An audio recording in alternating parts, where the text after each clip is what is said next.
I've always been inspired by artists like Michelangelo and Da Vinci and how they were able to take anatomical forms and represent them accurately with simple tools like chisels and charcoal. But growing up in the 1980s, I knew I was a few hundred years too late for that kind of art. So after studying art and design courses at college and university, I became a visual effects artist, making models for movies and adverts and TV shows. But back then, I never thought my work in visual effects would lead me into a job where I'd be helping others to save lives. After my time in TV and film, I joined the visual arts team at NTU, working as a senior mold making and casting technician. And that's where a surgeon approached me and asked me if it was possible to create 3D models of internal human organs.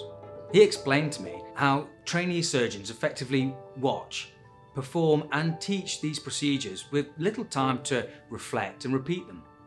From that initial conversation, I started experimenting with traditional moulding and silicone casting techniques in new ways.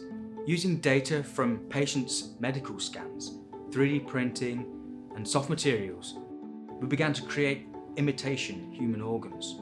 I'm now a senior research fellow at NTU, and the human anatomy models that I create look and feel like the real thing. With the support of a team of clinicians and researchers, surgeons and trainees are now able to use my models to rehearse and perfect complex surgeries and practice new techniques. The funny thing is, I used to hate the sight of blood, but after attending human cadaver dissections, watching live surgery and imitating live anatomy, I can now look at the body objectively as the amazing biological machine that it is.